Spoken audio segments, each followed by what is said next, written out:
Praise the lord. హల్లెలూయా. కొంచెం water తీసుకుంటాను.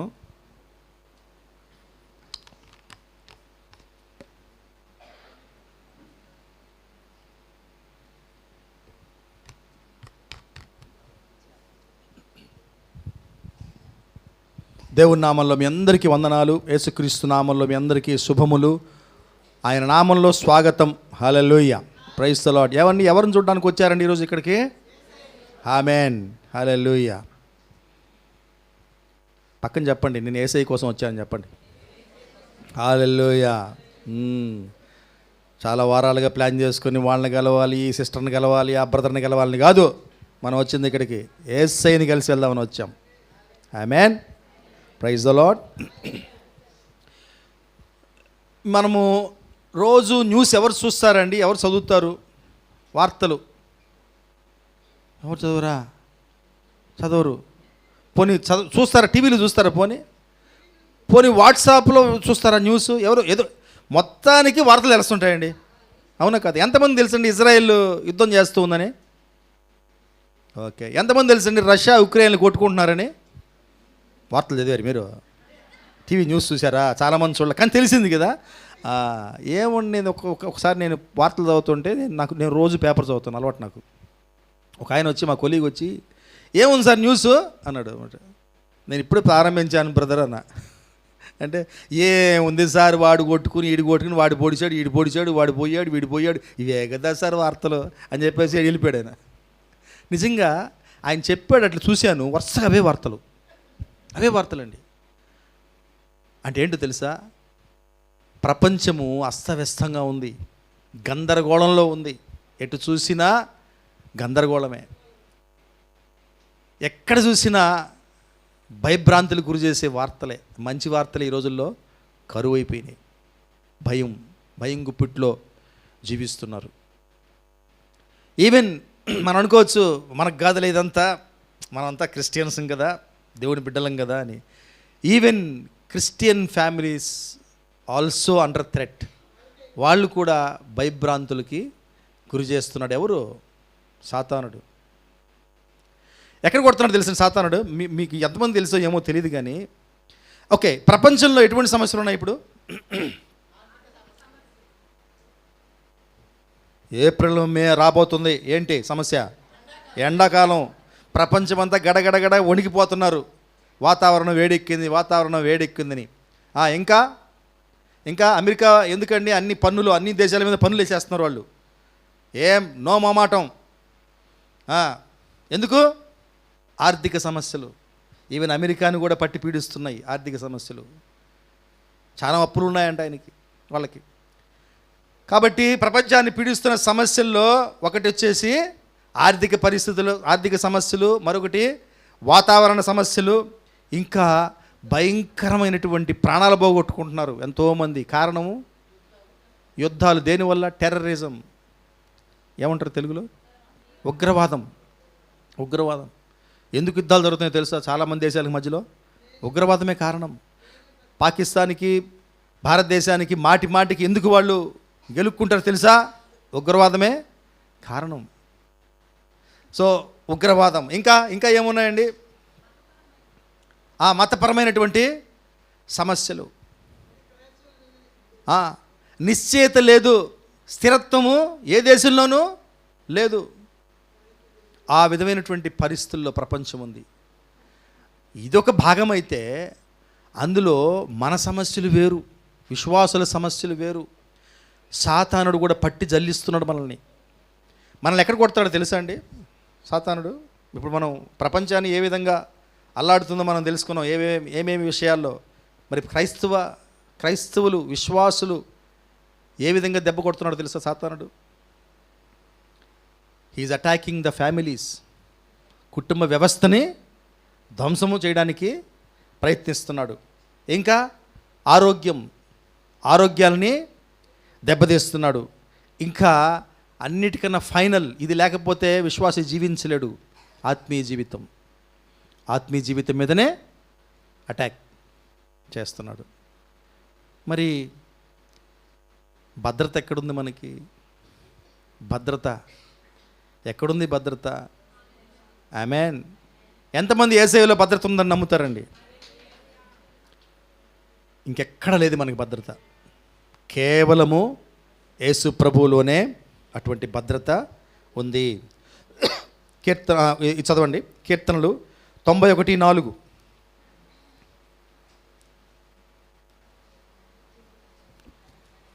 దానికి ముందుగా ఒక్క నిమిషం ఆగండి. దానికి ముందుగా చాలా ఇంపార్టెంట్ ఒక కీర్తన చదువుకుందాం మనము. ఈ కీర్తనలోనే ఆయన భద్రత, దేవుడు మనకిచ్చేటువంటి భద్రత గురించి చెప్పబడింది. కీర్తనలు 121 చదువుదాం, వరుసగా చదువుదాం, 7 వచనాలు చదువుదాం. 121. కొండల తట్టు నా కన్నులు ఎత్తుచున్నాను, నాకు సహాయము ఎక్కడ నుండి వచ్చును? యెహోవా వల్లనే నాకు సహాయము కలుగును. ఆయన భూమి ఆకాశమును సృజించిన వాడు, ఆయన నీ పాదము తొట్టిల్లనీయుడు. నిన్ను కాపాడువాడు కునుకొడు, ఇజ్రాయేల్ను కాపాడువాడు కునుకొడు నిద్రపోడు.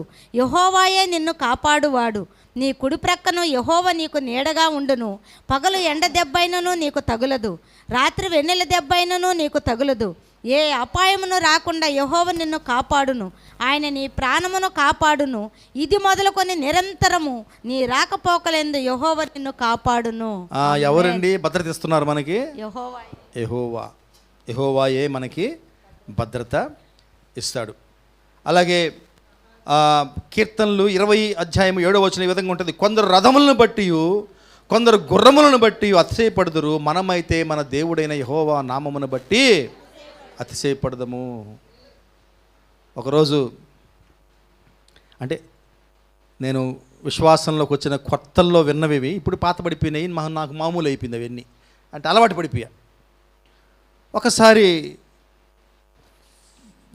ఒక వ్యక్తిని అడిగాను అనమాట, నేను మీరు ఏ సంఘానికి వెళ్తారు బ్రదర్ అని అడిగి, అమాయకంగా, నిజంగా అమాయకుడిని ఆ రోజుల్లో నేను. ఏ సంఘానికి వెళ్తారు అంటే ఆయన అన్నాడు, ఫలానా సంఘానికి వెళ్తాను అన్నాడు అనమాట. ఫలానా బ్రదర్ తెలుసా మీకు?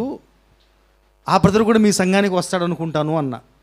ఆయన ఏమో అంటే అబ్బే మా సంఘానికి రాడు, ఆయన క్యాస్ట్ వేరు, వాళ్ళకి ఆ క్యాస్ట్కి వేరే సంఘం అంట. నాకు ఆశ్చర్యం వేసింది. నేను నిజంగా సీరియస్గా ఎతికా బైబిల్లో 21 ఉన్నాయా అని చెప్పేసి.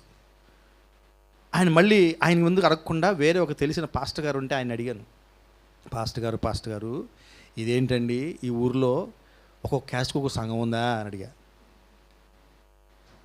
మీకు తెలీదా అన్నాడు. నాకు తెలియదండి నిజంగా అన్నమాట. అయ్యో ఏం చెప్తావులే బ్రదర్, దయచేసి మీరు లేతగా ఉన్నారు విశ్వాసంలో, అవన్నీ మీరు ఆలోచించొద్దు, దేవుడు చెప్పినట్టే వెళ్ళండి మీరు అన్నాడు. ఏమండి, సో వాళ్ళ ఆశ ఏంటి? యేసు ప్రభు కాదు వాళ్ళని రక్షించేది, ఏంటి? కులం. ఏమండి, దయచేసి ఆ విషయంలో జాగ్రత్తగా ఉందామండి. ఇప్పటికీ పోలా వాసనలు, బీ కేర్ఫుల్, దేవుడు అన్నీ గమనిస్తుంటాడు. కాబట్టి మన ఆశ్రయం ఎవరు? దేవుడు. మనం రక్షించేది ఎవడు? దేవుడు. నీ క్యాస్ట్ కాదు మనకు భద్రత ఇచ్చేది, నా క్యాస్ట్ కాదు నాకు భద్రత ఇచ్చేది, ఆయన భద్రత ఇచ్చేది. హల్లెలూయా, ప్రైజ్ ద లార్డ్. సో ఇంకొక వాక్యం చూద్దాము, ఇందాక చెప్పినట్టుగా కీర్తనలు 91:4. ఆయన తన రెక్కలతో నిన్ను కప్పును, ఆయన రెక్కల కింద నీకు ఆశ్రయం కలుగును. ఆయన సత్యము కేడమును డాలునై ఉన్నది. ఆయన తన రెక్కలతో నిన్ను కప్పును, ఆయన రెక్కల క్రింద నీకు ఆశ్రయం కలుగును, ఆయన సత్యము కేడమును డాలునై ఉన్నది. ఎవరి రెక్కల కింద మనకు ఆశ్రయము? యేసయ్య రెక్కల క్రింద. మన డబ్బు, మన తాహతు, మన ఉద్యోగము, మన క్యాస్టు, అవి కాదు మనకు ఆశ్రయాలు. ఈరోజు దేవుడు మనతో చక్కగా మాట్లాడుతున్నాడు, మనం గుర్తుపట్టాలి దీన్ని. మన ఆశ్రయము ఎవరై ఉన్నారు? యెహోవా ఉన్నాడు. ఓకే, సో ఈ సమయంలో ఏదైనా పొలంలో పశువులు పడకుండా, ఏదైనా జంతువులు రాకుండా ఏం చేస్తారండి? కంచె వేస్తారు. కంచె. ఇప్పుడు చెప్పండి, మీకు బాగా అర్థం, మెసేజ్ అంతా అయిపోయింది, నేను ముగించేస్తున్నా. ఇప్పుడు కంచె ఎవరండి? యేసయ్యే మన కంచె. ప్రార్థించుకుందామా? అయిపోయింది. ఎస్ అని చెప్పుకుంటాం మనం, మా కంచె యేసయ్యే, మా కంచె మన యేసయ్యే అని చెప్పేసి. కానీ తెలియకుండానే అనేక కంచెల్ని పెట్టుకుంటాం మన చుట్టూ. తాత్కాలికమైన కంచెలు ఉఫ్ అంటే ఊది పడిపోతాయి, గాలికి పడిపోతాయి. భ్రమిస్తుంటాం, ఇవే మా కంచె, ఇవే మమ్మల్ని భద్రపరుస్తున్న, ఈ కంచెల్లోనే మేము క్షేమంగా ఉన్నామని. కాదండి, ఈరోజు పరిశుద్ధాత్మ చెప్తున్నాడు ఈరోజు, ఆ కంచెలన్నీ ఉండనేయండి కంచెలు, కానీ అవి ఏవి కూడా మనం రక్షించలేవు. కానీ ఆ కంచెలను తీసుకుంటే క్లియర్గా కనిపిస్తుంది దేవుని కంచె మనకి. మనం ఎందుకు దేవుని కంచెను చూడలేకపోతున్నామంటే మనం ఏర్పాటు చేసుకున్న ఈ తాత్కాలికమైన పనికి మాలిన కంచెలు తీసేసుకుందాం ఈరోజు. పనికి మాలిన కంచెల్ని, నిజమైన పనికొచ్చే కంచె, మనల్ని రక్షించే, మనల్ని భద్రపరిచే కంచె యేసు ప్రభు మాత్రమే. ఏంటా కంచె? ఏమండి, నిర్గమకాండం గుర్తుందా? పస్కా పండుగ గుర్తుందా? ఏంటి ఏంటి కంచె వాళ్ళకి ఆ రోజు? గొర్రెపిల్ల రక్తం కంచెగా వాళ్ళకి పనిచేసింది. దేవుడు చెప్పాడు కనుక అది కంచె అయింది. మృత్యు వాళ్ళకి రాలేదు ఆ కంచె కలిగిన వాళ్ళకి. మరి అది మీరు రాసుకోండి, తర్వాత చదువుకోండి, చదవద్దండి. నిర్గమకాండం 12వ అధ్యాయంలో 21 నుంచి 27 ఉంటుంది.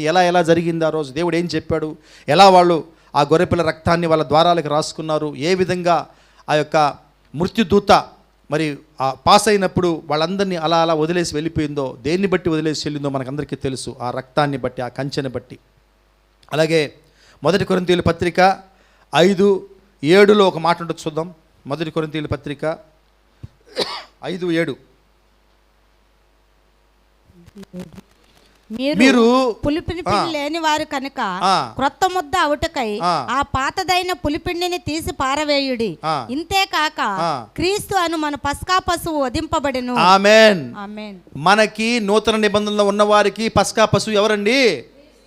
ఎవరి రక్తము మన కంచిగా ఉంది నూతన నిబంధనలో? యేసయ్య రక్తం. ఆ రోజు గొర్రెపిల్ల రక్తంతో కంచె వేసుకున్నారో, ఈరోజు నూతన నిబంధనలోకి ప్రవేశించిన మనం అందరి చుట్టూ కూడా ఏముంది? యేసయ్య రక్తంతో మనము కవర్ చేయబడి ఉన్నాము. ఇంకొక ఉదంతం గుర్తొస్తుంది కంచె అంటే. మన రాహాబు గుర్తుందా? వేశ్య రాహాబు. ఆమెకి ఏ విధంగా చేశాడండి దేవుడు కంచె? రెడ్ కలరు దారం.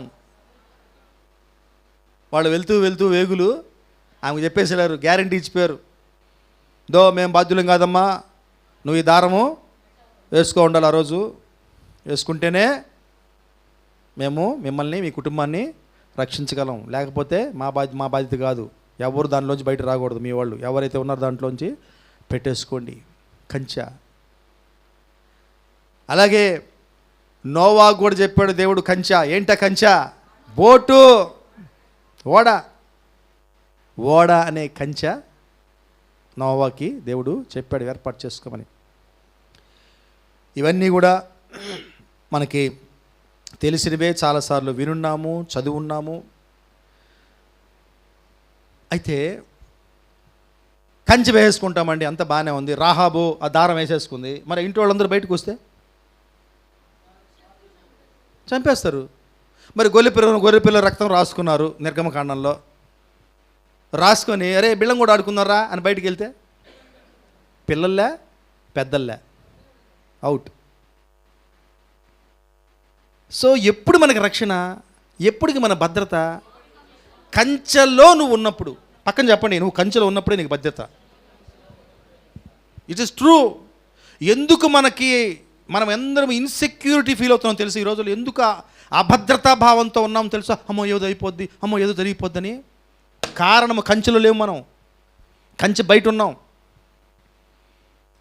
ఏమండి, పరిశుద్ధాత్మ దేవుడు గంటాపదంగా చెప్తున్నాడు ఈరోజు, కంచెలోకి రండి, గొర్రెలను రమ్మంటున్నాడు, కంచెలోకి రండి. మీరు మాట్లాడితే కంచె బయటికి పోయేది, ఆ భయము ఈ భయము, నన్ను అద్దినేస్తుంది అని, పూలు వస్తుంది, సింహం వస్తుంది అని చెప్పుకుంటూ వణికిపోతున్నారు. కమాన్, కమ్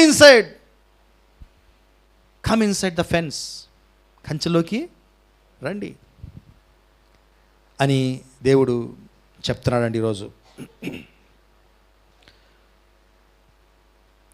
మీరు ఎప్పుడైనా గొడుగు చూసారా? ఇంద్ర ఆయన ఆలోచించి ఎంత సులువైన ప్రశ్న వేస్తాడు. గొడుగు చూసారండి? గొడుగు అందరికీ తెలుసు. గొడుగులు రకరకాలుగా ఉన్నాయి. నేను ఒక గొడుగు కొన్నా ఒకసారి, ఎంత 650 700 తీసుకున్నాడు, చాలా కాలం క్రితం గొడుగు తీసుకున్నా. అది తీసుకెళ్ళి ఎవరో పక్కన ఉన్నారు, వాళ్ళకి చూపించా, గొడుగు కొన్నాను ఇప్పుడే 650 రూపాయలు పలానా ఫ్యాన్సీ షాప్లో అని. ఏందన్నా నువ్వు గొడుగు ఏందన్నా 650 రూపాయలు ఎదురా, నీకు 70 రూపాయలు ఇప్పిస్తారా అంటున్నాడు. నేను అన్నా మరి నేను మోసపోయినా ఏంటి అని మళ్ళీ ఆ షాప్కి వెళ్ళి వచ్చి 2 గొడుగులు కొన్నాను నేను. అతను అన్నాను, సార్ ఒక గొడుగు సరిపోద్దు నాకు, 2 తీసుకోడు కదా, ఒక గొడుగు సరిపోద్దు నాకు, బై మిస్టేక్ తీసేసుకున్నాను అని అంటే ఆయన అన్నాడు, సార్ ఈ మంచి క్వాలిటీ సార్ అన్ని షాపుల్లో దొరక, నిజం అది, అన్ని షాపుల్లో దొరకలే నాకు అవి, ఇవి అందరూ పెట్టుకోరు సార్, మీరు పెట్టుకోండి సార్, మంచి సార్, ఇది చాలా మంచివి గొడుగు సార్, సంవత్సరాల తరబడి ఉంటాయి సార్, ఇవి ఎన్నో సీజన్లు మీకు ప్రొటెక్షన్ ఇస్తుంది సార్ అన్నాడు అనమాట. సరే వెనక్కి తీసుకొచ్చేసా. ఆ 70 రూపాయల గొడుగు కూడా చూశాను నేను తర్వాత. చాలా డిఫరెన్స్ ఉంది, దీనికి దానికి ఫరక్ ఉందండి. ఓకే, 1,00,000 రూపాయల గొడుగు కూడా కొనుక్కుంటామండి. అంత కాస్ట్లీ గొడుగు కొనుక్కొని వర్షం వస్తుంటే గొడుగు ఇట్టేసుకుంటామా? ఏమండి, ఎంత 1,00,000 రూపాయలు పెట్టి గొడుగు కొన్నా మీరు తడవకుండా ఉండాలి, ఏం చేయాలా? గొడుగు కిందకి రావాలా, గొడుగు పక్కకు కాదు. అలాగే ఎంతో అంటే ఏమంటారు, శక్తివంతమైన కంచె, యేసు రక్తం అనే కంచె మన చుట్టూ ఉన్నా ఆ కంచె లోపల ఉంటేనే మనకి భద్రత, లేకపోతే నో భద్రత, వేస్ట్. అందుకే పరిశుద్ధాత్మ దేవుడు చెప్తున్నాడు, ఎవరెవరైతే, ఇంకొకటి తెలుసా మీకు, గొడుగు అంచుల్లో నిలబడి చూడండి, అంచుల్లో నిలబడి చూసారా, అది ఇంకా గందరగోళంగా ఉంటుంది. ఈ జల్లన్నా పడుతుంటే తడిసిపోతానో అని అనిపిస్తుంది, కానీ ఈ ఆ కమ్ముల నుంచి పడుతుంటాయే భలే చిరాకుగా ఉంటుంది. ఆ మధ్యలో వాళ్ళని దోసేస్తుంటాం మధ్యలో పోవడానికి, అది ఇంకా ఘోరంగా ఉంటుంది. ఓకే, సో దేవుడు ఈరోజు పరిశుద్ధాత్మ దేవుడు పిలుస్తున్నాడు అందరినీ, కంచె ఎడ్జుల్లో ఉన్న వాళ్ళలారా, అంచుల్లో ఉన్న వాళ్ళలారా లోపలికి రండి. దూరంగా పోయి మీ ఇష్టానుసారంగా జీవిస్తున్న వారారా కంచె లోపలికి రండి. మనం లాస్ట్ టైం అనుకున్నాం కదా, గుడ్ డేస్ ఆర్ కమింగ్ అని. అది ఎవరికి తెలుసా? కంచెలో ఉన్న వాళ్ళకి. ఈ పాయింట్ చెప్పలేకపోయింది సార్ నేను మీకు. కంచెలో ఉన్న వాళ్ళకి గుడ్ డేస్ ఆర్ కమింగ్, కంచె బయట ఉన్న వాళ్ళకి ఆల్వేస్ బ్యాడ్ డేస్. అందుకనే పరిశుద్ధాత్మ దేవుడు అంటున్నాడు, నా కంచెలోకి మీరు రండి. హల్లెలూయా, ప్రైజ్ ద లార్డ్. 91:1 చదువుదాం. కీర్తనలు 91:1. శక్తి నీడను విశ్రమించువాడు, ఆ మహోన్నతుని చాటును నివసించువాడే సర్వశక్తుని నీడను విశ్రమించువాడు. ఆ నిజమైన ఆశ్రయము ఆయనే. మహోన్నతుడు అంటే ఎవరు? సృష్టికర్త, అందరికన్నా ఉత్తమమైన వాడు, ఉన్నతుడు. ఆయనకన్నా ఎవరు లేరు. The creator of this universe. మన ధన్యత అండి, అటువంటి గొప్ప దేవుడు మనకి తండ్రిగా ఉన్నాడు. అది మనకు అర్థం కావట్లా, ఆ స్వీట్నెస్, ఆ మాధుర్యం మనకు అర్థం కావట్లా. చిన్న పిల్లలు చూడండి, చిన్న చిన్న బిడ్డలు, ఫర్ ఎగ్జాంపుల్ బాగా ధనవంతులైన వారు ఉంటారు కదా, చాలామంది రికార్డులో ఉంటారు, వాళ్ళు ర్యాంకులు ఉంటాయి వాళ్ళకి, దేశంలో ప్రపంచంలో నెంబర్ 1 నెంబర్ 2 నెంబర్ 3 అట్లా. వాళ్ళ పిల్లల్ని చూడండి, చిన్న పిల్లల్ని, వాళ్ళకి తెలుసా ఆ విషయాలన్నీ? మా నాన్న చాలా ధనికుడు అని ఏం తెలియదు వాళ్ళకి. చిన్నపిల్లలు వాళ్ళ పాటికి వాళ్ళు ఆడుకుంటూ ఉంటారు. కానీ ఒక స్టేజ్ వస్తుంది, మెచ్యూరిటీ వస్తుంది వాళ్ళకి రియలైజ్ అవుతారు, అరే నేను చిన్నోడిని కాదు, మా నాన్న చిన్నోడు కాదు, అలాగే నా లైఫ్ కూడా ఉండాలి, నేను అలాగే ప్రవర్తించాలి, ఆయన బిజినెస్ని నేను ముందుకు తీసుకెళ్ళాలి, ఆయన పేరుని నేను నిలబెట్టాలి, ఆయన చేసిన సాంఘిక సేవల్ని నేను ముందుకు తీసుకెళ్ళాలి. ఈ మధ్య చూశారు కదా, రతన్ టాటా చనిపోయినప్పుడు దేశం టెన్షన్ పడిపోయింది, నెక్స్ట్ ఎవరు వస్తారు అని.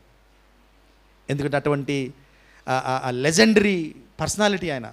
అదేవిధంగా మనము కూడా అండి, మనము మెచ్యూరిటీ లేని చిన్నపిల్లలాగా బిహేవ్ చేస్తున్నాం. విశ్వాసం కూడా అంత పెద్ద తండ్రిని, మనం సృష్టికర్త అయినటువంటి దేవుడిని తండ్రిగా కలిగి కూడా మనం ఎలా ప్రవర్తిస్తుంటామంటే, ఎవరో నా తండ్రి, ఏందో నా బతుకు టైపు అని జీవించేస్తుంటాం. Let us get matured. మనం కొంచెం మానసిక వికాసం చెందుదాం.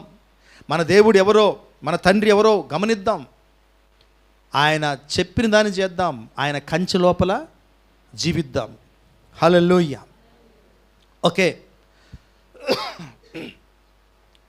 ఇప్పుడు మనం అనుకున్నాం కదా, ఆయన కంచె లోపు ఉంటేనే మనకి భద్రత. అంటే కంచె లోపల ఉండడం అంటే నిజంగా ఏమైనా కంచె కనిపిస్తుందా మన చుట్టూ? ఏమండి, ఎవరైతే ఆయనకి సరెండర్ చేసుకొని ఆయనకి లోబడిపోయి జీవిస్తారో వాళ్ళందరూ ఆయన కంచెలో ఉన్నట్లే. ఇది అర్థం. కళ్ళు మూసుకొని కంచె తుక్కుబాకండి. కళ్ళు మూసుకొని పరిశుద్ధాత్మ దేవుడిని ప్రార్థన చేయకండి, అయ్యా కంచె చూపించని. సింపుల్. ఆయనకి లోబడి ఆయన చెప్పినట్టుగా మనం జీవిస్తే ఆయన కంచెలోకి ఆటోమేటిక్గా వస్తాం.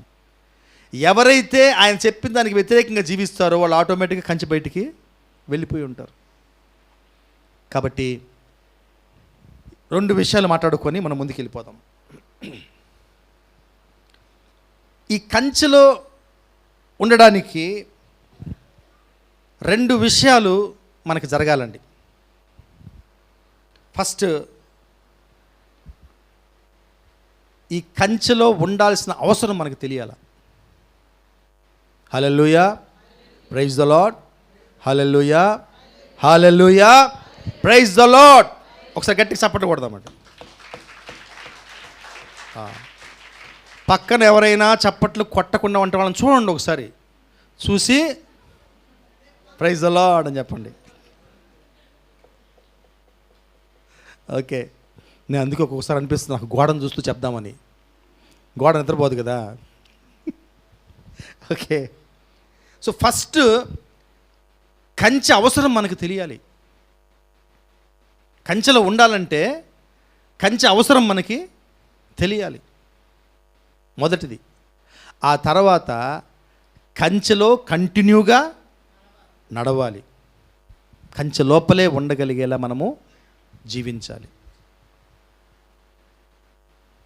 ఎవరికైనా యేసు ప్రభువు తన రక్తముతో వేసిన కంచె కలిగి ఉండాలి అంటే ఒకటేనండి. ఏముండాలి వాళ్ళకి? రక్షణ కలిగి ఉండాలి. అంటే ఏంటి?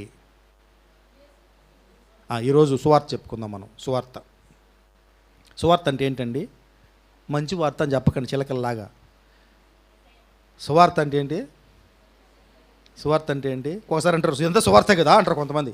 అంత సువార్తే కదా, మంచి మాటలు కదా ఇవన్నీ అంటారు.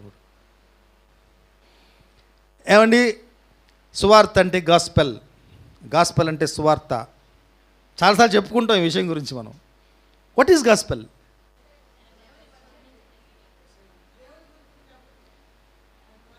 మీరు ఎవరికైనా సువార్త చెప్పాలంటే ఏం చెప్తారు?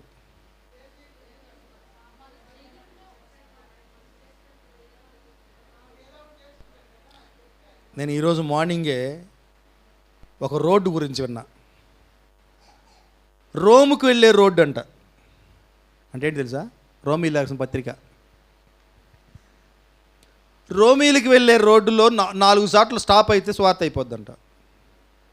అందరూ ఈరోజు స్టాపుల్లో ఆగాల. 1 రోమీలు రాసిన పత్రిక 3:23 చదవండి. స్వార్థ అంతా ఈరోజు స్వార్థ వచ్చేస్తాం మన అందరికీ. 3:23. ఏ భేదమును లేదు, పాపము చేసి దేవుడు అనుగ్రహించిన మహిమను పొందలేకపోవచ్చున్నారు. ఓకే, ఏ భేదమును లేదు, అందరూ పాపము చేసి దేవుడు అనుగ్రహించిన మహిమను పొందలేకపోతున్నారు. ఏమండి, మనం ఏం చెప్పుకుంటున్నాము? గుడ్ న్యూస్ గురించి కదా, మంచి వార్త గురించి కదా. ఏంటండి మంచి వార్తలో ఈ బ్యాడ్ న్యూస్ ఉంది? ఇది బ్యాడ్ న్యూసే కదా. ఏంటంటే బ్యాడ్ న్యూస్? అందరూ పాపం చేశారు, దేవుడిచ్చే మహిమకి దూరం అయిపోతున్నారు. చూడండి, our good news starts with bad news. మన సువార్త ప్రారంభము బ్యాడ్ న్యూస్ తోటి ప్రారంభమవుతుంది. ఏంటంటే బ్యాడ్ న్యూస్, మనం అందరం పాపులమే, ఎవరు లేరు ఇక్కడ, పుణ్యాత్ములు ఎవరు లేరు. ఓకే, నెక్స్ట్ చూద్దామండి. 6:23. అదేనా? ఏలయనగా పాపం వలన వచ్చు జీతము మరణము. చాలమ్మా, చాలు. అందరూ పాపులే. పాపానికి ఫలితం ఏంటి? మరణం, నిత్య మరణం. అది నిత్య మరణం. ఎక్కడున్నాం మనము? రోమ్కి వెళ్ళే రోడ్లో సాగుతున్నాం. ఓకే, ఇంకొక స్టాప్ వద్దాం. 5వ అధ్యాయము 8వ వచనం. 5:8. అయితే దేవుడు మన ఎడల తన ప్రేమను వెల్లడిపరుచుచున్నాడు. మన ఎడల తన ప్రేమను వెల్లడిపరుచున్నాడు. ఎట్లనగా మనమింకనూ పాపులమై ఉండగా క్రీస్తు మన కొరకు చనిపోయెను. అందరూ పాపులే. పాపానికి వచ్చే ప్రతిఫలము మరణము. అయితే ఇంకొక స్టాప్ ఇది, థర్డ్ స్టాప్, 3వ స్టాప్ ఇది. అయితే ఏం చెప్తున్నాడు?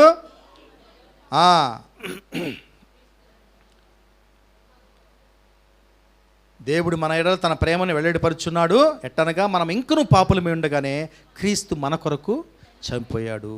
ఆయన రక్తము కార్చాడు. ఆయన కంచె మన చుట్టూ వేశాడు మనం పాపులంగా ఉండగానే. ఓకే, 4వ స్టాప్కి వద్దాం. మళ్ళీ 6:23కి వెళ్ళండి. 6:23 సెకండ్ పార్ట్ చదవండి. ఏలయనగా పాపం వలన వచ్చు జీతము మరణము. ఇది మొదట చదివేశాం, తర్వాత ఇప్పుడు చదవండి. అయితే దేవుని కృపావరము మన ప్రభువైన క్రీస్తు యేసునందు నిత్య జీవము. యేసు ప్రభు మన కోసం ప్రాణం పెట్టాడు. దాని ద్వారా మనకేమొచ్చింది? నిత్య జీవము. అంటే మరణపాత్రులమైనటువంటి మనకి దేవుడు నిత్య జీవాన్ని ఇచ్చాడు. Okay, last point, last stop ఈ జర్నీలో 10వ అధ్యాయము 9వ వచనం. అదేమనగా యేసు ప్రభువని నీ నోటితో ఒప్పుకొని దేవుడు మృతుల్లో నుండి ఆయనను లేపెనని నీ హృదయమందు విశ్వసించిన ఎడల నీవు రక్షింపబడదువు. ఆమేన్. ఏమండి, మన సువార్తలో ఈ 5 పాయింట్లు ఉండాల. ఒకటి, ఎవరికైనా సువార్త చెప్పేటప్పుడు ఈ 5 పాయింట్లు కలిసి ఉండాలి. దాంట్లో సేమ్ డిట్టోనే మీరు బట్టి కొట్టి చెప్పమని కాదు. మనం చెప్పే సువార్తలో ఎవరికైనా యేసు ప్రభు గురించి యేసు ప్రభు గురించి చెప్తున్నప్పుడు, యేసు ప్రభువుని వేరే వాళ్ళకి పరిచయం చేస్తున్నప్పుడు ఇవి చాలా ఇంపార్టెంట్ సువార్తలో. ఒకటి, మనమందరము పాపులమని గమనించాలి. రెండవది, పాపానికి వచ్చే జీతము మరణమని గమనించాలి. అయితే యేసు ప్రభువు మన కోసంగా తన ప్రాణం పెట్టాడు, మనం రక్షించడానికి కోసం ప్రాణం పెట్టాడు. దాని ద్వారా మనకి నిత్య జీవాన్ని ఇచ్చాడు. కాబట్టి ఏం చేయాలి మనము? లాస్ట్ వచనం, మనమందరము నోటితో ఒప్పుకొని మృతుల్లో నుండి ఆయన లేపారని హృదయం ముందు విశ్వసించిన యెడల నీవు రక్షించబడదు. ఏమండి, దేవుని కంచెలోకి, దేవుని భద్రతా వలయంలోకి రావడానికి మనం చేయాల్సిన మొట్టమొదటి పని ఇది. సువార్తకి మనము లోబడాలి. ఆ రక్షణని మనము పొందుతూ ఉండాలి. Praise the Lord. ఇక్కడ చాలామందికి అటువంటి రక్షణ అనుభవాన్ని దేవుడు ఇచ్చున్నాడు. దేవునికే ఘనత, దేవునికే మహిమ. హల్లెలూయా. ఓకే, ఎంతమందికి కావాలి ఈరోజు రక్షణ వలయం, కంచె? ఎంతమందికి కావాలి? అందరికి కావాలి కంచె. చాలామంది ఈ మొదటి స్టెప్తోనే ఆల్రెడీ కంచెలోకి వచ్చేసాం. దేవుడు కూడా చెప్తున్నాడు, ఇక్కడ ఉన్న వాళ్ళు చాలామంది ఆ కంచె లోపలికి వచ్చిన అనుభవాలు ఉన్నాయి. అయితే చాలామంది అప్పుడప్పుడు ఏం చేస్తున్నారంట? మన ట్రైన్లో వస్తుంటే టీటీ ఈ డోర్ దగ్గర నిలబడుకున్న వాళ్ళకి పెనాల్టీ వేసాడంట. ఎందుకు? డోర్ దగ్గర రకరకాలుగా నిలబడి ఉంటారు. నాకు బాగా అనుభవం. నేను 21 సంవత్సరాలు జర్నీలు చేశా. బోర్ ఎంతసేపు కూర్చుంటారు పాపం సీట్లో, పోయి గేట్ దగ్గర నిలబడతారు. ఊటి నిలబడితే పర్లే. కొంతమంది అట్లా నిలబడతారు, కొంతమంది ఎట్లా నిలబడతారు, కొంతమంది ఎట్లా నిలబడి ఏమండి గబక్కన ఏమన్నా అయితే ఏమైనా ఉందా, పడిపోరా బయట. అందుకనే సర్కారు వారి అధికారం ఇది, పెనాల్టీ వేయచ్చు. ఏమండి అలాగే కంచెలో నుంచి అప్పుడప్పుడు బయటికి చూడడంలో తప్పు లేదు. ఏం చేయకూడదు? ఎందుకు తెలుసా? ఒక వాక్యం గుర్తుందా? ఎవరిని మృంగుదునా అని గర్జించు సింహం వలె చూస్తుందంట. ఆల్అవుట్ యాడ్ చూసారు కదా, ఆల్అవుట్ దోమలు పట్టుకునేది అంటది. అట్లా వాడు వెయిట్ చేస్తున్నాడంట, మింగేసి అంటది ఏమి ఎరగనట్టు. ఆ విధంగా సాతానుడు మన కోసం వెయిట్ చేస్తుంటాడు. దయచేసి కంచె నుంచి బయటికి సాహసాలు చేయొద్దు మనం. బయటకు వద్దాం. ఏముందో చూద్దాం, కొద్దిగా టేస్ట్ చేసి చూద్దాం, కొంచెం పెట్టి చూద్దాం, కొంచెం యూట్యూబే కదా మందే కదా కొంచెం అట్లా ఆ వీడియో ఒక 2 నిమిషాలు చూద్దాం ఏముందో. మనకి తెలుసు, దాంట్లో చూడంగానే తెలిసిపోద్ది ఏముందో. అయినా కూడా మనము సాహసాలు చేస్తుంటాం, కంచె బయటికి వెళ్ళడానికి ప్రయత్నం చేస్తున్నాం. అందుకనే పరిశుద్ధాత్మ దేవుడు సెలవిస్తున్నాడు ఈరోజు. చాలామంది ఆ ప్రయోగం చేయడానికి అట్లా తొంగి చూశారంట, బయటపడిపోయి ఉన్నారు. కానీ ఇప్పటికైనా ఛాన్స్ ఈజ్ దేర్. దేవుడు అవకాశం ఇస్తున్నాడు. కమాన్, వచ్చేయి, కంచె లోపలికి రా. హల్లెలూయా. ఓకే, సో ఈ కంచెలో మనము కొనసాగాలి. ఆ కంచె భద్రతని మనము అనుభవించాలంటే ఆ కంచె లోపల మనము ఉండి కొనసాగించుకోవాలి. ఈ కొనసాగడానికి మళ్ళీ చెప్తున్నాను, కళ్ళు మూసుకొని మాటి కంచె గురించి ఆలోచించొద్దు మీరు. విధేయత, అవిధేయత. విధేయత కంచె లోపల, అవిధేయత కంచె బయట. ఇదే. ఓకే, కంచె లోపల ఉన్నాము, ఫస్ట్ విధేయత చూపించేశాము, సువార్త విని రక్షించబడ్డాము, పాపాలు ఒప్పుకున్నాము, కంచె లోపలికి వచ్చేసాము. ప్రాబ్లం ఎక్కడొస్తుందంటే తర్వాతనే సమస్య. అయితే దీంట్లో మనం కొనసాగడానికి దేవుడు పెట్టిన కొన్ని వ్యవస్థలు, కొన్ని ఏర్పాట్లు ఉన్నాయండి. వాటిల్లోంచి బయటికి రాకుండా, కంచెలో నుంచి బయటికి రాకుండా, ఆయన భద్రతా వలయంలోంచి మనం బయటికి రాకుండా ఉండడానికి కోసంగా దేవుడు కొన్ని ఏర్పాట్లు చేశాడు, లేదా కొన్ని వ్యవస్థలని ఈ లోకంలో పెట్టాడు. ఏంటా వ్యవస్థలు? నిన్ను నన్ను ఆయన భద్రతలో క్షేమంగా ఉంచి ఆ భద్రత కంచె నుంచి మనం బయటికి రాకుండా కాపాడగలిగే వ్యవస్థలు ఈ లోకంలో 2 ఉంచాడు దేవుడు. నంబర్ 1 మన కుటుంబం, ఫస్ట్ కుటుంబం. నంబర్ 2 సంఘం. ఈ వ్యవస్థల్లో మనము కొనసాగినంత వరకు, డిస్టర్బెన్స్ లేకుండా కొనసాగినంత వరకు, ఈ వ్యవస్థలని జాగ్రత్తగా చూసుకుంటున్నంత వరకు మనకి ఏ భయము, ఏ ఏ ఏ టెన్షన్ మనకి లేదు. ఎప్పటికీ దేవుని భద్రత ఉంటుంది. మనం చూసుకోవాల్సిన ఇప్పుడు మన ఫ్యామిలీ సిస్టమ్ని, చర్చ్ సిస్టమ్ని కాపాడుకోవాలి. ఎటువంటి ఫ్యామిలీ అంటే అందరం ఫ్యామిలీసే, మనందరం ఫ్యామిలీసే. కానీ దేవుడు నిర్ణయించిన లేదా నియమించిన కుటుంబం, దేవుడు ఆశించిన కుటుంబం, దేవుని మాట ప్రకారంగా జీవిస్తున్నటువంటి కుటుంబం, ఇది కావాల్సింది. మన కంచెలో భద్రపరిచే కుటుంబాలు ఇవి. ఎటువంటి కుటుంబాలు అటువంటి మనకి బాధ్యత ఉందండి, మనం గుర్తుపెట్టుకోవాలి. క్రైస్తవ విశ్వాసులంగా ప్రతి ఒక్కరికి మన కుటుంబాలని ఎక్సలెంట్గా కట్టుకునే బాధ్యత మన దగ్గర ఉంది. మనం నెగ్లెక్ట్ చేయకూడదు, దీన్ని అశ్రద్ధ చేయకూడదు. చూసుకుంటాడులే, చర్చికి పోతాలే మా పాస్టర్ చూసుకుంటాడులే, చర్చికి పోతాలే సండే స్కూల్ టీచర్ చూసుకుంటాడులే మా అబ్బాయిని, మాకేమో అవసరం లేదులే. ఆ అరగంటలో ఆత్మీయ ఉద్యమం ఏమండి, ఇవన్నీ భ్రమలు అండి, భ్రమలు. ఫస్ట్ ఫ్యామిలీ సిస్టమ్ బలంగా ఉండాలి.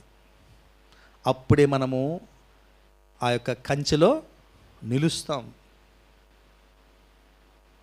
దేవుడు నియమించిన కుటుంబం అంటే ఏంటండి? చాలా ఉన్నాయి రిఫరెన్స్ తీసుకుంటే పోతే టైం అయిపోతుంది. మనందరికీ తెలుసా రిఫరెన్సెస్. ఆ కుటుంబాల్లో ఏముండాలి? భర్త భార్యని ప్రేమిస్తూ ఉండాలి, భార్య భర్తకి లోబడి జీవిస్తూ ఉండాలి, పెద్దలని పిల్లలు గౌరవిస్తూ ఉండాలి, పిల్లలకి పెద్దలు హెచ్చరికలు చేస్తూ వారిని చక్కగా పెంచేవారు అయి ఉండాలి. అంటే రిలేషన్షిప్స్, కుటుంబంలో బంధాలన్నీ ఎవరి చేత నడిపించబడుతూ ఉండాలి? దేవుడు. ఏ కుటుంబానికి క్రీస్తు హెడ్ అయి ఉంటాడో ఆ కుటుంబము దేవుడు నియమించిన కుటుంబ వ్యవస్థ. ఆ కుటుంబంలో మనం ఉన్నట్లయితే దేవుని కంచెలో ఎవరు మనం లాగలేరు బయటికి. చాలా ఇంపార్టెంట్ అండి ఇది. ఎందుకు మళ్ళీ చెప్పేస్తున్నాడు, ఎవరి కుటుంబాలు లూజ్గా ఉన్నాయో టేక్ యాజ్ ఎ ఛాలెంజ్, సవాలుగా తీసుకుందాం. దేవుడు హెల్ప్ చేస్తాడు. మనకి మనసు ఉండాలే కానీ మార్గాలు ఆటోమేటిక్గా ఆయన చూపిస్తాడు. మన ప్రయారిటీ చాలా ఇంపార్టెంట్ అండి. ఎంతమంది ఈరోజు మళ్ళీ అడుగుతున్నాను ఈ ప్రశ్న, ఎంతమంది కంచె లోపల ఉండాలనుకుంటున్నాం? అయితే మీ కుటుంబ వ్యవస్థని జాగ్రత్త చేసుకోండి, భద్రపరచుకోండి. మీరు అంత కష్టపడాల్సిన అవసరం లే. ఆ ఆశ నీలో ఉంటే, ఆ ఫైర్ నీలో ఉంటే, ఆ అగ్ని నీలో ఉంటే, నా కుటుంబము సరైన కుటుంబం కావాలంటే గాడ్ విల్ మేక్ ఎ వే. దేవుడు ఏర్పాటు చేస్తాడు. ఆ తృష్ణ, దాహం మనకు ఉండాలి. హల్లెలూయా, ప్రైజ్ ద లార్డ్. ఓకే, అలాగే మరో వ్యవస్థ ఏంటండి? దేవుడు పెట్టిన వ్యవస్థ సంఘము. చాలా ఇంపార్టెంట్ అండి సంఘం. ఎప్పుడు మర్చిపోవద్దు, ఫస్ట్ ఫ్యామిలీ. నంబర్లు మార్చొద్దు దయచేసి. చెప్పండి, పక్కన చెప్పండి, ఫస్ట్ ఫ్యామిలీ చెప్పండి. Next church. పొరపాటును కూడా ఫస్ట్ చర్చి పెట్టుకోకండి. ఫ్యామిలీస్ ఫస్ట్ బాగుపడాలి. ఒక మనిషి బాగుంటే ఫ్యామిలీస్ బాగుంటాయి. ఒక ఫ్యామిలీ బాగుంటే చర్చి బాగుంటుంది. హల్లెలూయా. ఇది ఆర్డర్. ఈ క్రమంలో రావాలి మనం. సంఘం చాలా ఇంపార్టెంట్ అండి. కంచెలో మనం ఉన్నప్పుడు ఓకే, ఫ్యామిలీ మెయింటైన్ చేసుకున్నాము, హల్లెలూయా, మంచి ఫ్యామిలీ దేవుడు సెటప్ చేశాడు, ఆ ఫ్యామిలీలో ఉంటున్నాము. కానీ ఇంకొక వ్యవస్థ కూడా మనకి అవసరము. అదేంటంటే సంఘ వ్యవస్థ. సంఘము కూడా బలంగా ఉండాలి. ఈ సంఘంలో ఏముంటాయండి? ఏం జరుగుతాయి? సంఘం ఏం జరుగుతుంది? ఇప్పుడు ఆరాధన జరుగుతుంది, ఇంకా వాక్యం ఉంటుంది, ఇంకా ప్రార్థనలు ఉంటాయి, ఇంకా బైబిల్ స్టడీ ఉంటాయి, ఇంకా సాక్ష్యాలు ఉంటాయి, ఇంకా నువ్వే చెప్పాయో నేను చెప్తా.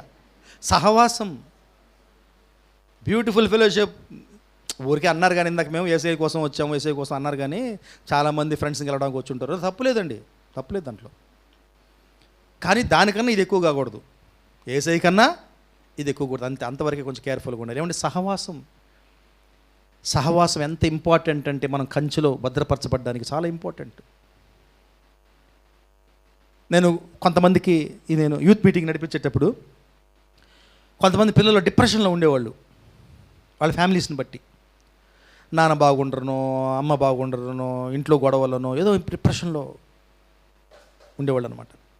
వాళ్ళని కౌన్సిల్ చేయడము చాలా కష్టం వేసేది.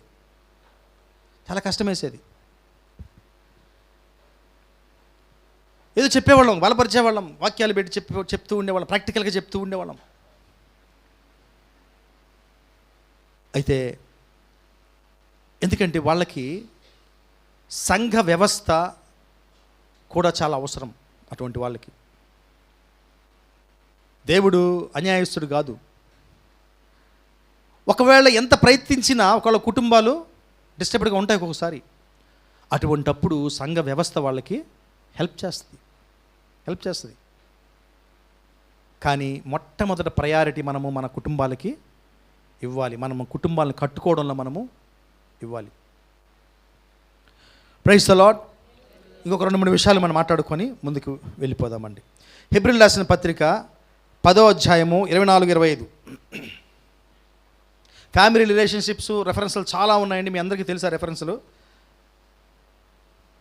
ఫ్యామిలీ రిలేషన్షిప్స్కి వస్తే నేను ఒక్క విషయం చెప్తాను. నేను దాటవేద్దాం అనుకున్నాను, కానీ పరిశుద్ధాత్మ దేవుడు నిలవమంటున్నాడు అక్కడ. చాలామంది పిల్లల్ని పెంచడంలో కేర్ఫుల్గా ఉండాలి. చాలా కేర్ఫుల్గా ఉండాలి. వాళ్ళని గద్దించడంలో మీరు మొహమాట పడద్దు. ఏ మొహమాటం అండి? పిల్లలతో మనకేం మొహమాటము? ఏం మొహమాటం చెప్పండి మనకి. నేను మీకు ఒక ఎగ్జాంపుల్ చెప్తాను చూడండి. నేను రాజస్థాన్లో ఉండేటప్పుడు ఒక ఎల్డర్ ఉండేవాడు మా చర్చిలో. ఎక్సలెంట్ పర్సన్ ఆయన, జెమ్ ఆఫ్ ఎ పర్సనాలిటీ, చాలా మంచోడు. వాళ్ళ పిల్లలు భయంకరమైన రచ్చ అనమాట. ఆయన ఎంత డిసిప్లిన్గా ఉంటాడో పిల్లలు అంత ఇండిసిప్లిన్గా ఉండేవాళ్ళు. నేను మీకు ఒక చిన్న మచ్చుకు చెప్తాను, ఒక ఉదాహరణ. వర్షిప్ ప్లేస్ మీరు ఆలోచించుకోండి. వర్షిప్ చేస్తూ ఉన్నాం కదా మనందరం, మంచి గిటార్లు ప్లే చేస్తున్నాము, కీబోర్డు రితమడి. ఆనంద్కి పెళ్ళి అయిపోయింది అనుకుందాం, ఎవరా చేసుకుంటావులే. ఆనంద్ వాళ్ళ బాబు బగబగ పరిగెత్తి వచ్చేసి మంచి వర్షిప్ మూడ్లో ఉన్నప్పుడు ఆ 2 చేతులు పట్టుకొని నాన్న కొట్టొద్దు నాన్న కొట్టొద్దు ఎట్లుంటుంది. అప్పుడు Anand no dear behave properly, చక్కగా ప్రవర్తించు నాన్న అని ఎట్లుంటుందండి. మీరు నమ్మరు, ఇలా చేసేవాడు ఆయన. ఈజ్ అ నైస్ గిటారిస్ట్, మంచి గిటార్ ప్లే చేసేవాడు ఆయన. ఆరాధనలో గిటార్ ప్లే చేస్తుంటే వాళ్ళ కొడుకు ఏం చిన్న పిల్లోడేం కాదు, వాడు 3rd or 4th అప్పట్లోనే 3rd standard 4th standard వాడు వచ్చేసి డాడీ ఆరాధనలో డాడీ వాడంతా వినపడుతుండేది మాకు. డాడీ అని చెప్పేసి గిటార్ ఆపేసేవాడు. ఆపేసేసి ఐ విల్ డిసిప్లిన్ యూ, నేను క్రమశిక్షణలో పెడుతున్నాను గో గో అనేవాడు అనమాట. వాడు పోతాడా? అప్పుడు ఏం చేయాలి? మీరు నమ్మరు, ఆయనకు ఒక్కడికి తప్ప అందరికీ ఆవేశం వచ్చేది ఏంది, వాడు వేసి కుంపదామని. ఏమన్నా నమ్ముకోవడానికి బాగానే ఉంది, కానీ ఈవెన్ టుడే చాలామంది పేరెంట్స్ అలా చేస్తున్నారు. జాగ్రత్త, అంతవరకు రానివద్దండి, అంతవరకు రానివద్దు. అయితే అందరి ముందు కొట్టద్దు వాళ్ళని, ఇది కూడా చెప్తున్నాను. అన్నిసార్లు అయిపోయినాయి, చాలా ప్రేయర్ మీటింగ్స్లో చెప్పున్నాం ఈ విషయాలన్నీ. ఓకే, మళ్ళీ మనకు టైం లేదు కనుక చెప్పడం లేదు. వాళ్ళని డిసిప్లిన్ చేయండి. డిసిప్లిన్ చేయమని యెహోవా చెప్పాడు. మీకెందుకు ఇమ్మామాటం?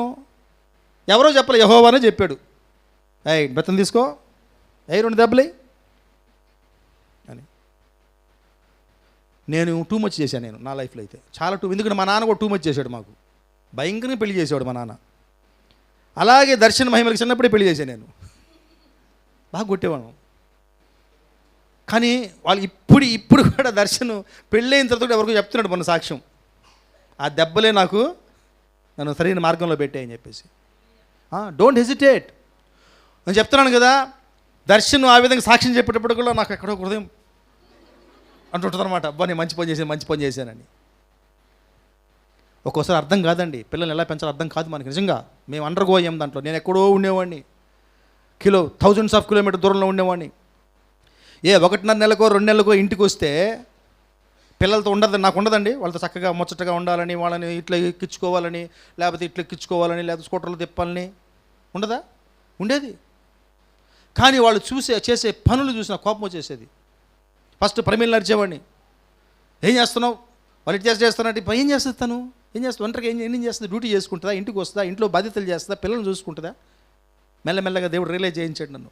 ఒకరోజు చెప్పాడు అనమాట, నువ్వేం మోమాట పడకు, అప్పుడప్పుడు వస్తున్నావు, you are not a guest, you are there father, take బరోటా. అంతే. పగలంతా కొట్టేవాడిని, మీరు నమ్మరు. రాత్రిలో నిద్రపోతాడు ఏడ్చేవాడిని, దేవుడు చెప్పుకుని ఏడ్చేవాడిని. దేవుడు నన్ను ఆదర్చేవాడు.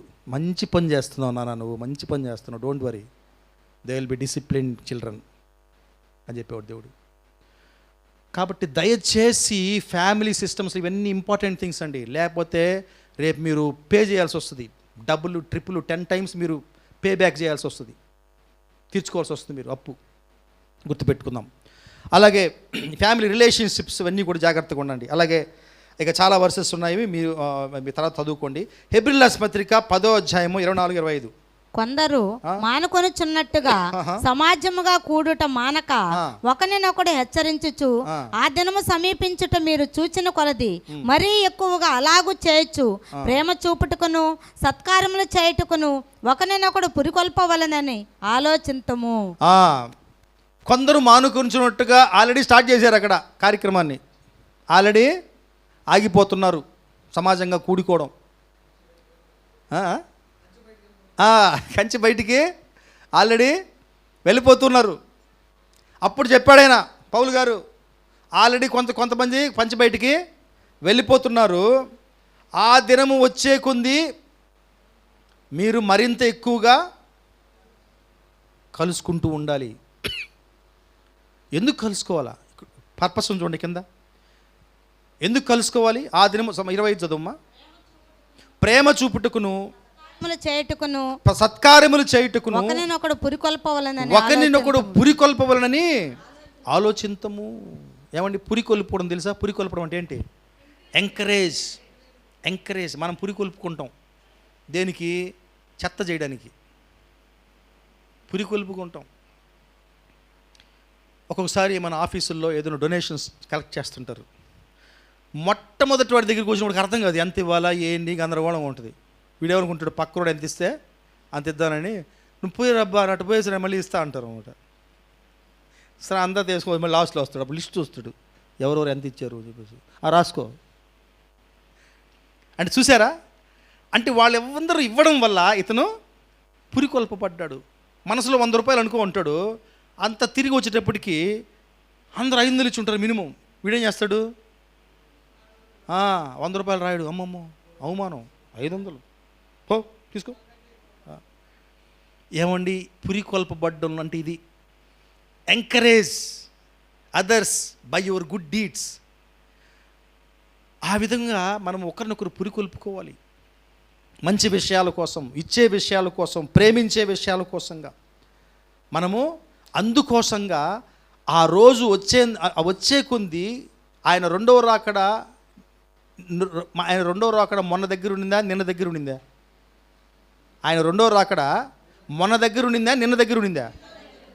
ఈ రోజు గురించి చెప్పలా నేను, ఈ 2 రోజులు చెప్పండి. ఇప్పుడు చెప్పండి సిస్టర్, నిన్న బాగుండి, నిన్న దగ్గర ఉందా, ఈరోజు దగ్గర ఉందా? ఎస్. కాబట్టి ఈరోజు ఆయన పౌలు దగ్గర 2 సంవత్సరాల క్రితం చెప్పుంటాడు ఆ మాటలన్నీ. ఏమంటే 2 సంవత్సరాల క్రితం ఆయన రాకడ దగ్గర ఉందా, ఈరోజు దగ్గర ఉందా? ఇప్పుడు చెప్పండి. ఇంకెంత బాగా మనం కలుసుకుంటుండాలి, ఇంకెంత సహవాసాన్ని ప్రేమించాలి, ఎంత బాగుండాలండి మనం. దయచేసి ఈ యొక్క సంఘ సహవాస విషయంలో మనము నెగ్లిజెంట్గా ఉండొద్దు. అలాగే 13వ అధ్యాయంకి వెళ్తామండి. 13-17 మీ పైన నాయకులుగా ఉన్నవారు లెక్క ఒప్ప చెప్పవలసిన వారి వలె మీ ఆత్మలో కాయచున్నారు. వారు దుఃఖముతో ఆ పని చేసిన ఎడల మీకు నిష్ప్రయోజనము కనుక దుఃఖముతో కాక ఆనందముతో చేయనట్లు వారి మాట విని వారికి లోబడి ఉండుడి. ఒక పాస్టర్ చెప్పారన్నమాట. ఇంకొక పాస్టర్ చెప్తున్నాడు, మా సంఘంలో గొడవలండి, గందరగోళం అండి, డిస్టర్బెన్సెస్ అండి. ఈ పాస్టర్ చెప్తున్నారు, 13-17 చదవకపోయావా, ప్రతి వారం చదువు అన్నాడంట. నేను విన్నాను చెప్తుంటే. అప్పుడు నేను చూసా ఈ 13-17 ఏందబ్బా రహస్యం అని. ఏముంది అక్కడ, మీ పైన నాయకులుగా ఉన్నవారు లెక్క ఒప్ప చెప్పవలసిన వారి వలె మీ ఆత్మలను కాయుచున్నారు. వారు దుఃఖముతో ఆ పని చేసిన ఎడల మీకు నిష్ప్రయోజనము కనుక దుఃఖముతో కాక ఆనందముతో చేయనట్లు వారి మాట విని వారికి లోబడి ఉండి. అందుకు నేను చదవలా, వేరే వాళ్ళ చదివించేది. అంటే ఇదేదో ఇగో సమస్యలు కాదండి. అహంతో ముడిపడిన విషయాలు కాదు ఇవి. నేనేం చెప్తున్నాను మీ అందరికీ, దీనికి మీరు లోబడి నా మాటలు అవి, నా మాటలు కాదు. ఎవరు ఇక్కడ వాక్యం ప్రకటించినా వారు ఎవరి మాటలు చెప్తున్నారు? దేవుని మాటలు.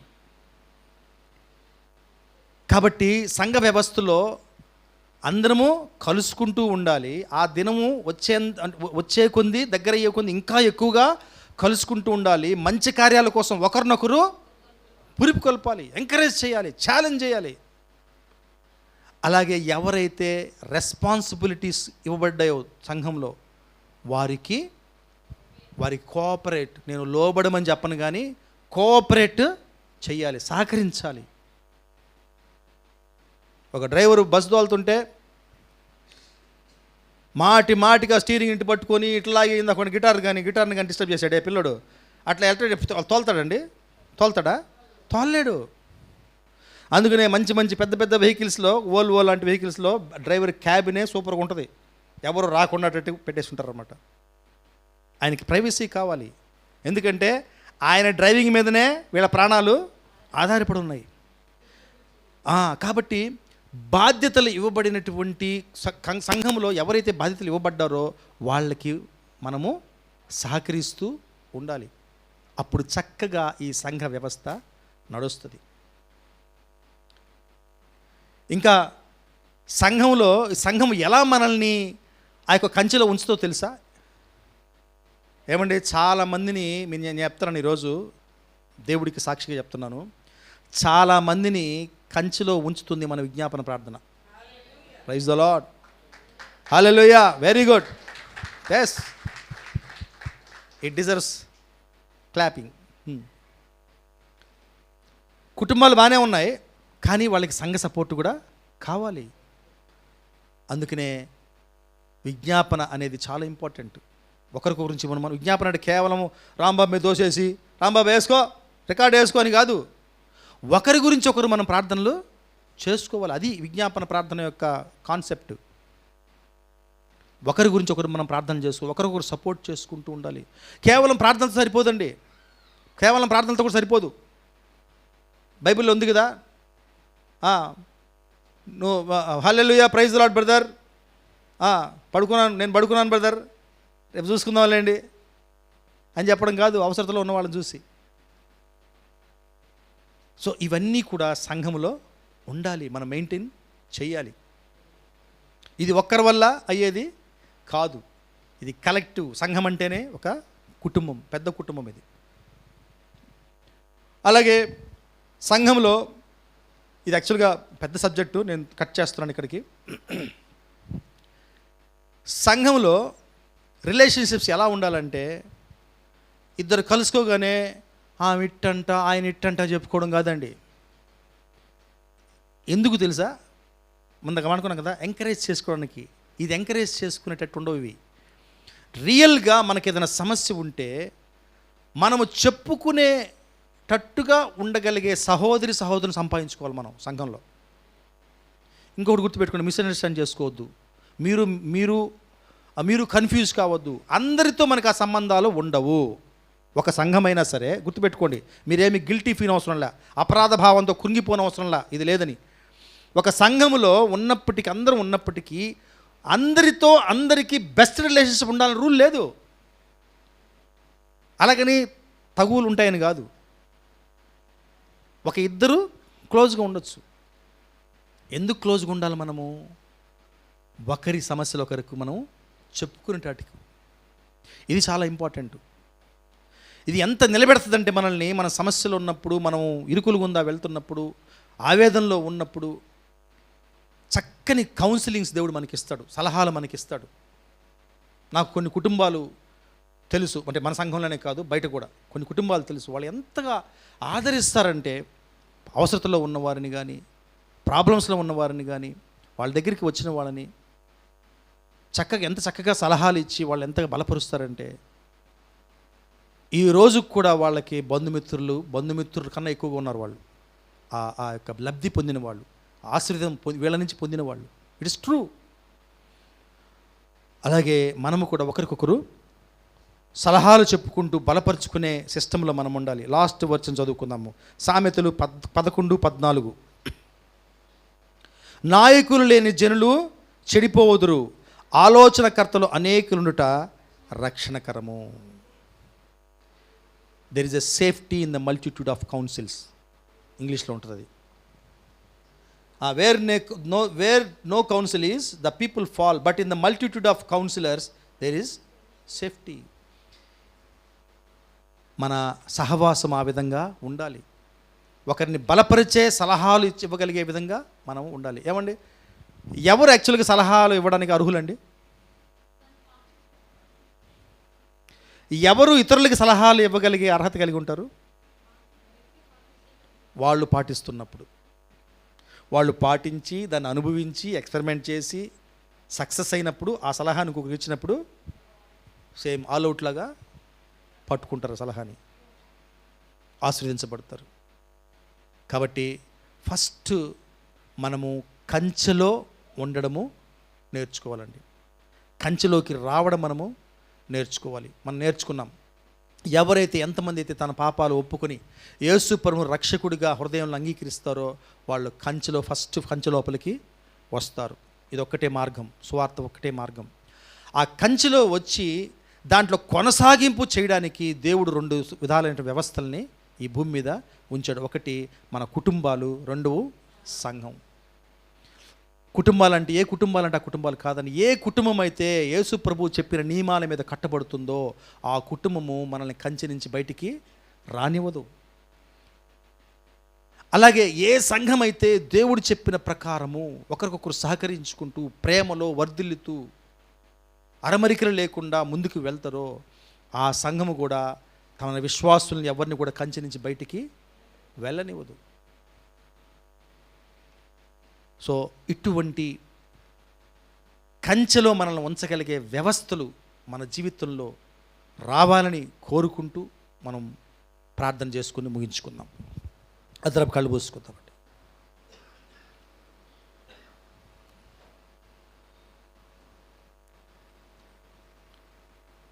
పరిశుద్ధుడా, గొప్ప దేవా, నీకు వందనాలు, నీకు స్తుతులు, స్తోత్రాలు. అవును తండ్రి, అయ్యా మాకు నీ కంచె అవసరం. ఈ లోకమే గందరగోళంలో ఉంది ప్రభువా. అలాగే విశ్వాసులుగా చెప్పబడుతున్నటువంటి మేము కూడా ఒక్కొక్కసారి మా కుటుంబాలు గందరగోళంగా ఉన్నాయి, మా జీవితాలు గందరగోళంగా ఉన్నాయి. మా కుటుంబాల్ని విచ్ఛిన్నం చేయాలని, మా ఆరోగ్యాలను విచ్ఛిన్నం చేయాలని, మా ఆత్మీయ జీవితాలను విచ్ఛిన్నం చేయాలని మరి సాతానుడు కూడా తండ్రి అనేక ప్రయత్నాలు చేస్తున్నప్పుడు ఒక్కొక్కసారి తండ్రి మేము నీరసించిపోతాం, అభద్రతా భావంతో కృంగిపోతాం. కానీ ఈరోజు ప్రభా మాకు గుర్తు చేశారు, ఇవన్నీ జరుగుతున్నప్పటికీ, ఇటువంటి పరిస్థితులు కూడా నువ్వు వెళ్తున్నప్పటికీ దేవుని కంచె నీ చుట్టూ ఉంటే అదే నిజమైనటువంటి భద్రత అని.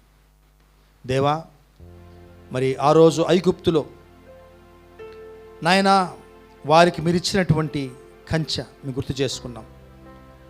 అలాగే నూతన నిబంధనలో ఉన్న మాకు యేసు ప్రభు రక్తము ద్వారా తండ్రి మీరు ఇచ్చిన ఈ కంచెని మేము గుర్తు చేసుకున్నాం. అలాగే అలనాడు రాహాబుకి తండ్రి మరి ఆ ఎర్రటి ద్వారం ద్వారా మీరిచ్చిన కంచెని బట్టి నీకు వందనాలు. నోవాకి అయ్యా ఆ పడవ ద్వారా తండ్రి మీరిచ్చిన కంచెని బట్టి నీకు వందనాలు. నాయనా, మీరు నిజమైన మా కంచెని మేము తెలుసుకున్నాం. దేవా, ఇదిగో ఆ కంచెలో మేము ఉండడానికి మేమేం చెయ్యాలో మీరు చెప్పావు ప్రభువా. చాలామంది తండ్రి మీ రక్షణ పొంది ఉన్నాం, మా తప్పులు క్షమించబడి నీ రక్తంతో మమ్మల్ని కడిగావు, కంచెలో మమ్మల్ని ప్రవేశపెట్టావు. దాన్ని బట్టి నీకు వందనాలు. ఇంకెంతమంది ప్రభువా ఇంకా ఇటువంటి అనుభవం లేనివారు మా మధ్య ఉన్నారో, మా కుటుంబాల మధ్య ఉన్నారో, మా సంఘంలో ఉన్నారో వారికి అనుభవం దయచేయండి. ఈ సువార్త ద్వారా నేను రక్షకుడిగా ఎరిగి ఆ కంచెలో ప్రవేశించే కృపని వారికి దయచేయండి. అలాగే కంచెలో ఉన్న వాళ్ళము తండ్రి చాలామంది ప్రభువా చిన్న చిన్న ప్రయోగాలు చేసుకుంటూ సాహసించి ప్రభువా కొంతమంది మీ కంచె బయటికి వచ్చేస్తున్నాం, అయితే తిరిగి వెళ్ళలేని పరిస్థితిలో ఉన్నాం. దేవా, మమ్మల్ని కంచె లోపలికి లాగండి. అంతేకాదు ఈ కంచెలో మమ్మల్ని భద్రంగా ఉంచే వ్యవస్థలకు నువ్వు ఏర్పాటు చేసేందుకు నీకు వందనాలు. వాటిలో కుటుంబం ఒకటి ప్రభువా, సంఘం మరోటి. మా కుటుంబాలు కూడా నువ్వు చెప్పిన నియమాల్లో కట్టబడే విధంగా మా కుటుంబాలకు సహాయం చేయండి. అలాగే మా సంఘము కూడా తండ్రి నాయన నీలో కట్టబడేలా, నువ్వు కోరుకున్న సంఘముగా, నువ్వు మెచ్చిన సంఘముగా తండ్రి మేము ఉండగలిగేలా సహాయం చేయండి. అవును దేవా, నిజమైన మా భద్రత నీలో ఉంది ప్రభువా. ఇంక ఏ మనిషి మాకు భద్రత ఇవ్వలేడు తండ్రి. మేము ఎప్పుడైతే మా కుటుంబాలలో మంచి బంధాలు మేము కలిగి ఉంటామో, ఎప్పుడైతే మా సంఘాలలో మేము మంచి మరి సంబంధాలు మేము కలిగి ఉంటామో అప్పుడే నా తండ్రి నీ భద్రత మా మీద ఉంటుంది, మీ కంచెలో మేము ఉండగలుగుతాం. అటువంటి కృప మాకు అందరికీ దయచేయమని, సహాయం చేయమని యేసయ్య అతి పరిశుద్ధ నామంలో అడిగి వేడుకొంచున్నాం పరమ తండ్రి. Amen, amen. Thank you Jesus, thank you Lord. Praise the Lord. God bless you.